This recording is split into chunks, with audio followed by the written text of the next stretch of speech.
Premièrement, considérons un cercle de rayon R et considérons aussi un polygone inscrit dans le cercle.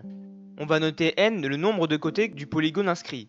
La théorie est que si on fait tendre n vers l'infini et qu'on connaît l'aire totale du polygone, alors on pourrait mesurer l'aire du polygone qui se rapprocherait donc de plus en plus à l'aire du cercle.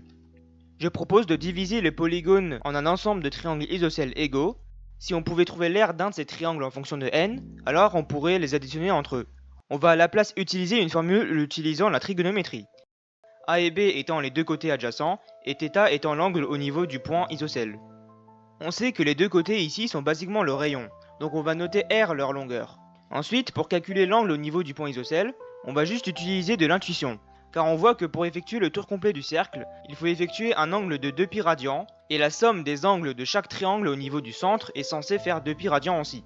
Donc si on veut juste l'angle d'un triangle, on divise par n, ce qui donne 2π sur n radians.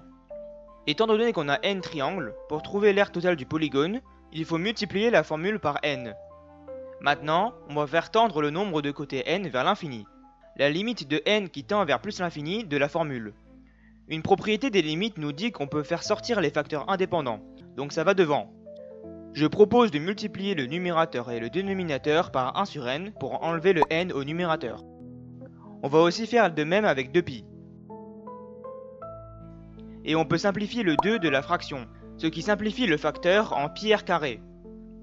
Maintenant, je vais pas trop m'attarder là-dessus, mais sachez juste que cette limite est égale à 1, car si on fait tendre n vers plus l'infini, on remarque que chaque fraction s'approche de plus en plus de 0, et le sinus de 0 est égal à 0.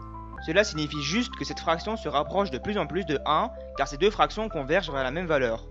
Donc on a l'aire qui est égale à πr carré fois 1, soit juste πr carré. On vient donc de prouver que l'aire d'un cercle est πr carré grâce à la même méthode que Phi a utilisée dans l'animation.